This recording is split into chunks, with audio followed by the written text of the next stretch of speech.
Hello friends, welcome back to my channel. Today இந்த செக்மெண்ட்டில் நம்ம பார்க்க போகிறது எலுமிச்சம்பழம் ஊறுகாங்க. இந்த பழம் எல்லாமே எங்கள் தோட்டத்தில் விளைவிச்சது தான்.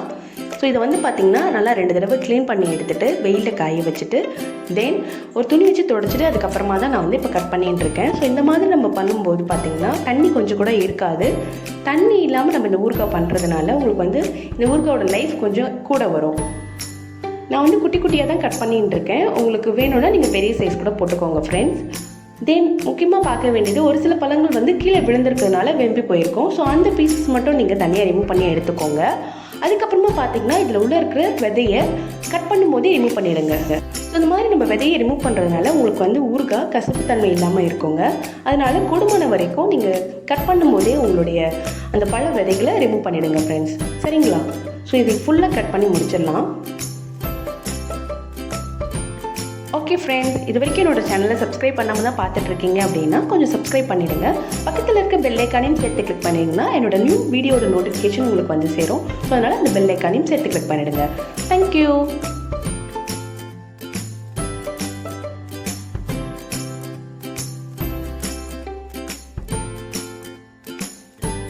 A few moments later.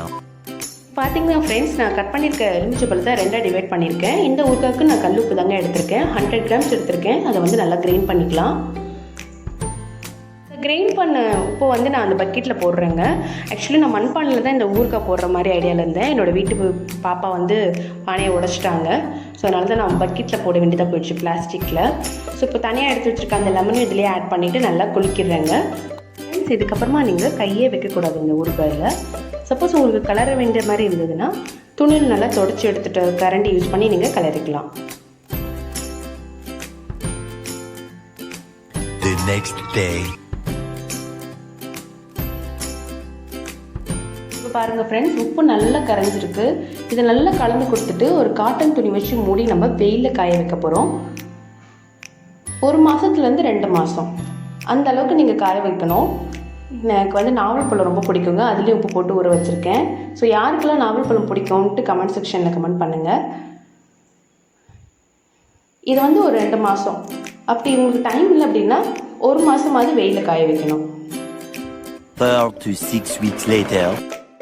பாருங்கள், நமக்கு 2 மாதம் ஆயிடுச்சு. நல்லா ஊறி வந்திருக்கு.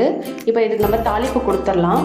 ஸோ இந்த 2 மாதம் பார்த்திங்கன்னா நம்ம எடுத்து காய வைக்கிறதுக்கு முன்னாடி கரண்டி வச்சு நல்லா கலரிட்டு அதுக்கப்புறமா தான் காய வைக்கணும்.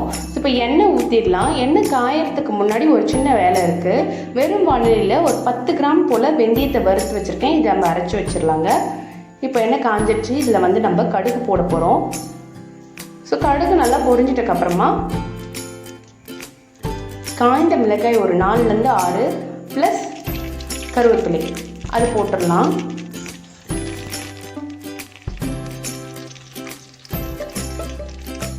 இது நல்லா பொரிஞ்சிருச்சுங்க. இப்போ வந்து நம்ம அரைச்சி வச்சுருக்க வெந்தயத்தூள், பெருங்காயம் ஆட் பண்ணிக்கிறோம்.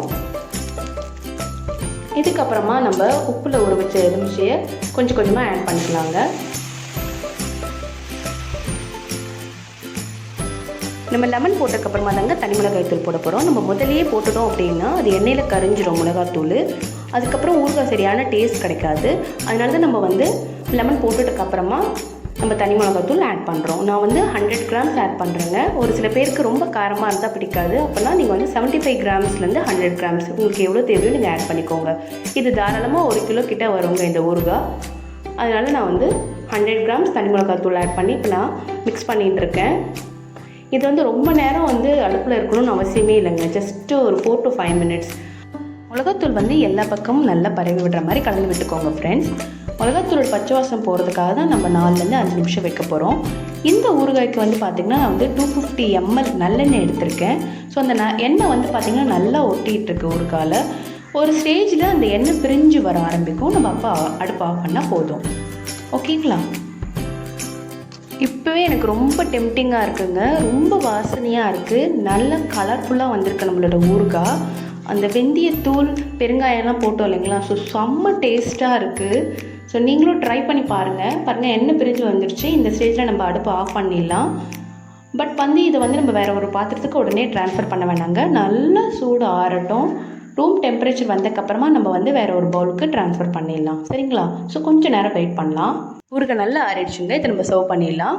ஸோ இந்த மெத்தடை ஃபாலோ பண்ணி நீங்கள் ஊறுகாய் ரெடி பண்ணிங்கன்னு வச்சுக்கோங்களேன், 1 வருஷம் இல்லைங்க, அதுக்கு மேலேயே உங்களுக்கு லைஃப் வரும். தென் நீங்கள் ஊறுகாவை யூஸ் பண்ணும்போது ஸ்பூன் எடுக்கிறீங்க அப்படின்னா ஸ்பூனில் கொஞ்சம் தண்ணி இல்லாமல் பார்த்துக்கோங்க. அதே மாதிரி ஸ்பூன் அதிலே விட்டுறாதீங்க ஃப்ரெண்ட்ஸ். யூஸ் பண்ணிட்டதுக்கப்புறமா ஸ்பூன் அதுலேருந்து அந்த ஜார்லேருந்து ரிமூவ் பண்ணிவிடுங்க. ஸோ இந்த மாதிரி நம்ம சின்ன சின்ன டிப்ஸை ஃபாலோ பண்ணுறதுனால நம்மளோட ஊறுகாய் வந்து இன்னும் கொஞ்சம் லைஃப் வரும்.